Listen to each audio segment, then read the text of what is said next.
నమస్తే, welcome to hit TV. నేను Naresh. Pulivendula ZPTC ఉప ఎన్నికల్లో చారిత్రాత్మక తీర్పు ఇచ్చినారు పులివెందుల ప్రజలు. మాట్లాడదాం హిట్ టీవీ స్టూడియోలో ప్రముఖ సామాజికవేత్త, రాజకీయ విశ్లేషకులు కృష్ణకుమారి గారు ఉన్నారు. మేడం నమస్తే. మేడం, పులివెందుల ఇప్పటి వరకు కూడా 40 సంవత్సరాల నుంచి ఎప్పుడు అక్కడ టీడీపీ గెలిచిన దాఖలాలు లేవు. సో ఇప్పుడు ఉప ఎన్నికల్లో జెడ్పీటీసీ అభ్యర్థి లతారెడ్డి గెలవడం జరిగింది. ఎలా చూస్తారు మీరు? మార్పు సహజం. మనం దాని గురించి ఏదో జరిగిపోయింది అనుకోవడం కంటే కూడా వైసీపీ పార్టీ వాళ్ళు మరీ ఎక్కువ బాధపడిపోతున్నారు. నేను అందుకే మార్పు సహజం అన్నది. ఇప్పుడు మీరు మొత్తం రాష్ట్రం అంతా గెలిచి సీఎం అయినప్పుడు ఇంకా తెలుగుదేశం వాళ్ళు ఇంకెంత గింజుకోవాలి ఈ లెక్కన? ఓకే, జగన్ గెలిచినప్పుడు అంతకుముందు తెలుగుదేశం పరిపాలన కదా.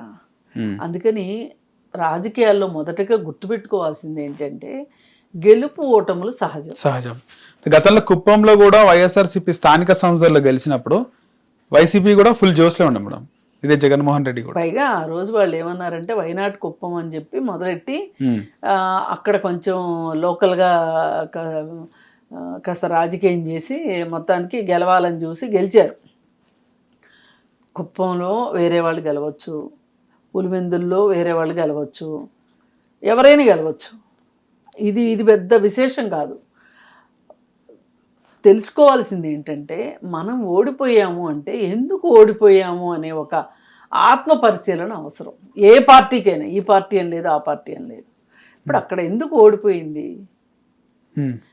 ఈ రోజు వరకు మీరు ఇంకొక మనిషిని అక్కడికి రానివ్వకోకుండా రౌడీయిజం చేసి మీకున్న విశేషమైన అధికారాలను ఉపయోగించుకొని, అంటే విశేషమైన అధికారాలు అంటే ఏవో గొప్పవి అనుకునేరు, వీళ్ళు మనకు ఓటు వేయరు అంటే వాళ్ళని ఓటింగ్ రానివ్వకపోవటం, ఓకే, భయభ్రాంతులకు గురి చేయటం, అసలు అక్కడ ఒక ప్రజాస్వామ్యం లేకుండా చేయటం, ఇట్లాంటి చాలా చాలా పనులు చేయబట్టే మీరు ఇన్ని సంవత్సరాల నుంచి అక్కడ ఒక గూండాగిరి చలాయించి ఇంకొక పార్టీని అక్కడ బతకటానికి వీలు లేకపోకుండా ఒకప్పుడు, అంటే అసలు ఇక్కడ పార్టీల పేరు కూడా చెప్పకూడదు నన్ను అడిగితే, YS family versus other parties. Okay, అక్కడ వైఎస్ ఇంటి పేరు రాజారెడ్డి ఉన్న దగ్గర నుంచి, తర్వాత రాజశేఖర రెడ్డి గారు వచ్చిన దగ్గర, తర్వాత ఇప్పుడు జగన్మోహన్ రెడ్డి, వీళ్ళు ఎంత ఇలా వరుసగా వీళ్ళు అది వాళ్ళ సంస్థానం అన్న ఇదిలో వాళ్ళు ముందుకెళ్ళారు. ఓకే, దానికి ఎన్ని రకాల అక్రమాలు చేయాలో సక్రమాలు చేయాలో చేయగలిగినవన్నీ చేసేసారు. ఇప్పుడు ఇంతకుముందు సతీష్ రెడ్డి అని ఒక క్యాండిడేట్ ఉండేవాడు, ఎవరికి తెలుగుదేశం. అయితే అతన్ని కోర్టుగా మార్చేసుకున్నారు. అసలు ఈ గెలుపు వైఎస్ రాజశేఖర రెడ్డి గారు చనిపోయిన వెంటనే జరిగి ఉండాల్సిందే. ఈ మార్పు కానీ ఈ సతీష్ రెడ్డిని వాళ్ళు కోవర్ట్గా మార్చుకోవటంతో లేట్ అయింది. ఇప్పుడు వివేకానంద రెడ్డి గారు కూడా ఉన్నారు. ఆయన ఒక సాధ్యంతు లాంటి వాడు. ఆయన పని చేసుకుంటూ వెళ్తాడు, సౌమ్యంగా ఉంటాడు. కాబట్టి ఇలాంటివన్నీ ఈ ఫ్యాక్షన్ రాజకీయాలు ఇవన్నీ కూడా ఆయనకి పెద్దగా అలవడిన వ్యవహారాలు కాదు. దాంతో అక్కడ తెలుగుదేశం ఎప్పటి నుంచో వేళ్ళూనుకోవాలని చూస్తూ ఉంటే కూడా వైఎస్ఆర్ బతుకున్నంత కాలం కుదరలే. ఆ తరువాత జగన్మోహన్ రెడ్డి, ఈ జగన్మోహన్ రెడ్డికి ఒక పక్క వివేకానంద రెడ్డి గారు అండ, ఇంకో పక్క వైఎస్ భాస్కర్ రెడ్డి అండ, అంటే అవినాష్ రెడ్డి ఫాదరు. ఓకే, సరే ఏది ఏమైనప్పటికీ అవినాష్ రెడ్డి ఫ్యామిలీకిను వైఎస్ ఫ్యామిలీకి, అంటే వివేకానంద రెడ్డికి నిజానికి పడదు. అసలు ఈ ఫ్యామిలీకి ఆ ఫ్యామిలీకి పడదు. కానీ ఏంటి అంటే వైఎస్ అనే ఇంటి పేరు ఉంది కాబట్టి మనము ఏదైనా సరే ఆ ఫ్యామిలీ తోటి తగాదాలు పెట్టుకోవద్దు అనే ఉద్దేశంతో ఆ ఫ్యామిలీ ఆడపిల్లని జగన్మోహన్ రెడ్డికి చేసుకున్నారు. ఓకే, ఎవరు?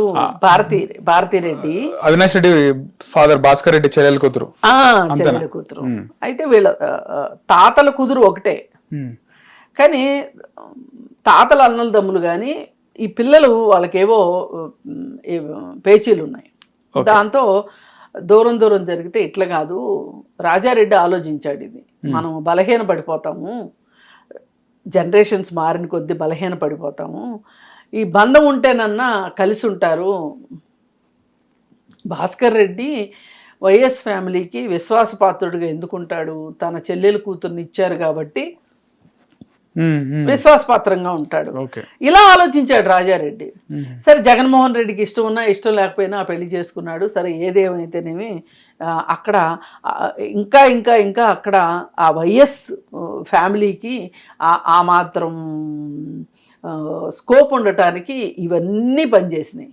సరే చివరికి అక్కడ పనిచేసి ఈరోజు గెలవడానికి అక్కడ తెలుగుదేశం పార్టీ జెండా అండ ఉన్నప్పటికీ కూడా వ్యక్తిగా బీటెక్ రవిది విజయం. వ్యక్తిగతంగా చూసుకుని ఇన్ని రోజులు నిలదొక్కుని ఈ రోజు విజయం తీసుకొచ్చేదాకా అతను ఉన్నాడు అంటే అదే మామూలు విషయం కాదు. 2019లో ఎట్లుండొచ్చు చూడడం అంటే మొత్తం వైఎస్ఆర్సీపీ క్లీన్ స్వీప్ అయ్యి చంద్రబాబు నాయుడు గారు కూడా అతి కష్టం మీద గెలవడం, ఆయన కూడా వెనుకంజ అని టీవీలో స్క్రోలింగ్ రావడం, ఆ టైంలో పులివెందుల్లో పోటీ చేసిన బీటెక్ రవి ఏ విధంగా తట్టుకున్నాడు అంటారు? అది మామూలు విషయం కాదు. అతను మనోధైర్యం కూడా ఉండాలి. చాలా చాలా గట్టివాడు బీటెక్ రవి. అందుకే నేను పార్టీ కన్నా కొన్ని సందర్భాల్లో వ్యక్తులు చాలా ఇంపార్టెంట్ అవుతారు. ఈ సందర్భంలో మట్టుకు అక్కడ బీటెక్ రవిది విజయం అది. కాకపోతే అతనికి జెండా అండ ఉంది. ఇప్పుడు తెలుగుదేశం పార్టీ జెండా అండ లేకపోతే అది కుదిరే పని కాదు. కానీ జెండా ఉన్నా కానీ దాన్ని మోసే వ్యక్తి సరైన వాళ్ళు లేకపోతే కూడా అవ్వదు. రెండు ఉండాలి. ఆ రెండు ఉన్నాయి అక్కడ. సరే ఇప్పుడు వీళ్ళు ఏమంటారు అంటే ఇప్పటిదాకా వాళ్ళు చేసిన ప్రాక్టీస్ అంతా వాళ్ళకి తెలుసు కదా. అందుకని అవినాష్ రెడ్డి అసలు రీపోలింగ్ వద్దు, మేము బహిష్కరిస్తున్నాం రీపోలింగ్ని అన్నాడు. ఎందుకంటే తెల్లారి పొద్దున్నే కేసేసి అసలు ఈ ఎన్నికని చెల్లదు అని కోర్టు ద్వారా ఒక ఆర్డర్ తెచ్చుకోవాలనే ఒక ఉద్దేశంతో రీపోలింగ్ని బహిష్కరించాడు అతను. సరే రీపోలింగ్ అయిపోయిన తెల్లారి కోర్టు ఏం చెప్పింది, చూడు బాబు నువ్వు అడిగినంత మాత్రాన ఎన్నిక చెల్లిద్ది చెల్లదు అని చెప్పి చెప్పడానికి మేమేమి మరీ నోట్లో వెళ్ళేసుకుని కూర్చునిలేము. అందుకని అసలు నీ అప్లికేషనే విచారణకు కూడా నోచుకొని అప్లికేషన్ ఇది పొమ్మన్నారు. కానీ ఓట్లు బహిష్కరించినప్పుడు ఏ విధంగా పడ్డాయంటారు మేడం? ఓట్లు ఎంత అవునన్నా కాదన్నా వేసే ఓటర్లు వెళ్ళేస్తారు. ప్రజలు వాళ్ళకు ఉంటారు. వైసీపీ అది వైసీపీ బలం కూడా కాదు, వైఎస్ బలం. వైఎస్ అనే ఇంటి పేరుకున్న బలం అది. పైగా ఇంకోటి ఏంటంటే కాంగ్రెస్లో ఉన్న లీడర్స్ అందరూ కూడా తెలుగుదేశంలోకి వెళ్ళటం ఇష్టం లేక వైఎస్ఆర్ పార్టీలోకి వచ్చారు. ఆ బలం ఉంది అక్కడ. సరే ఎనీవే ఎంత బలం ఉన్నప్పటికీ కూడా డిపాజిట్లు అయితే గల్లంత అయినాయిగా, డిపాజిట్లు కూడా రాలా క్యాండిడేట్కి. ఇకపోతే ఈ విజయం ఎలా ఉంటే ఒంటిమిట్టలో కొంచెం ఓట్లు ఎక్కువ వచ్చినాయి వైఎస్ఆర్ పార్టీకి. ఇక్కడ మరీ దివాళా కోరతనం ఎందుకు అయింది అని అంటే వివేకానంద రెడ్డి లేరు. పైగా వివేకానంద రెడ్డిని చంపేశారు అనే ఒక ఫీలింగు ప్రజల్లో ఉంది. అవినాష్ రెడ్డి మీద, భాస్కర్ రెడ్డి మీద ఉంది. పైగా భాస్కర్ రెడ్డి కూడా నియోజకవర్గంలో ఉండట్లేదు. జైలు జీవితం తర్వాత హైదరాబాద్లో ఎక్కువ రెస్ట్ తీసుకుంటున్నాడు. అసలు జగన్మోహన్ రెడ్డి ఏ రోజు కాన్సన్ట్రేట్ చేయడు, మొత్తం అవినాష్ రెడ్డికి వదిలిపెట్టేశాడు. అవినాష్ రెడ్డి ఆడింది ఆట పాడింది పాట, తనకిష్టమైన వాళ్ళకి ఏమన్నా చేసుకుంటాడు. మిగతా వైసీపీ పార్టీలో వాళ్ళకి ఏం పట్టించుకోడు. వాళ్ళని తన వర్గం తను కాపాడుకోవాలి అనుకునేసరికి నిజంగా వైసీపీ అంటే ఇష్టం ఉన్నప్పటికీ కూడా వాళ్ళు కూడా పక్కకి రావటం జరిగింది. ఏదేమైనా ఈ మొత్తం గెలుపుకి బీటెక్ రవి ఎంత కారణమో ఓడిపోవడానికి అవినాష్ రెడ్డి అంత కారణం. అలా అవినాష్ రెడ్డి ఖ్యాతికి ఎక్కాడు అని చెప్పుకోవచ్చు. కాకపోతే ఇక్కడ ఒకటి ఏంటంటే ఆ ప్రాంతం ఏదో సినిమాలో చెప్పినట్లు బాహుబలి సినిమాలో చెప్పినట్టు మాహిష్మతి ఊపిరి పీల్చుకో అన్నట్లు ఇవాళ ఇంకా పులివెందుల. పులివెందుల ఊపిరి పీల్చుకో అన్నట్లు తెలుగుదేశం పార్టీ అక్కడ గెలవటం అనేది ఆ విధంగా చూడొచ్చు. సరే, ఏది ఏమైనా బలం ఉన్న చోట తెలుగుదేశం చేసినా మనం ఇలాగే మాట్లాడతాం. రైట్. ఎవరైనా ఇలా చేయటానికి వీల్లేదు. ప్రజాస్వామ్యాన్ని గౌరవించాల్సిందే, ప్రజాస్వామ్యబద్ధంగా ఎన్నికలు జరగాల్సిందే. హిట్ టీవీ యాప్, ఇందులో short news, live news, entertainment shows, movies, digital magazines తో పాటు మీ జిల్లా వార్తలను కూడా ఫ్రీగా చూడొచ్చు. ఇంకెందుకు ఆలస్యం, వెంటనే హిట్ టీవీ యాప్ ని డౌన్లోడ్ చేసుకుని ఫ్రీగా ఎంటర్టైన్మెంట్ పొందండి. Hit TV app. Hit TV app. Please download hit TV app. Hit TV యాప్ని ఫ్రీగా డౌన్లోడ్ చేసుకొని ఎంజాయ్ చేయండి. మీకు నచ్చిన ఎంటర్టైన్మెంట్ కోసం హిట్ టీవీ యాప్ ని ఫ్రీగా డౌన్లోడ్ చేసుకుని ఎంజాయ్ చేయండి. హిట్ టీవీ యాప్ని డౌన్లోడ్ చేసుకుని ఆస్వాదించండి, ఆశీర్వదించండి. ఇంతమంది సెలబ్రిటీలు హిట్ టీవీ యాప్ ని డౌన్లోడ్ చేసుకోండి అని చెప్తున్నారంటే ఎంత మంచి యాప్ ఆలోచించండి. అమెరికా అమెరికా అమెరికా అమెరికాలో చదవాలనుకునే వాళ్ళకి విశ్వసనీయమైన పేరు మన శౌర్య కన్సల్టెన్సీ. UK లో 1 year masters, UK లో 1 year masters, 2 years work permit up to 5 years visa. Contact Saurya Consultancy. Contact 89851 89851.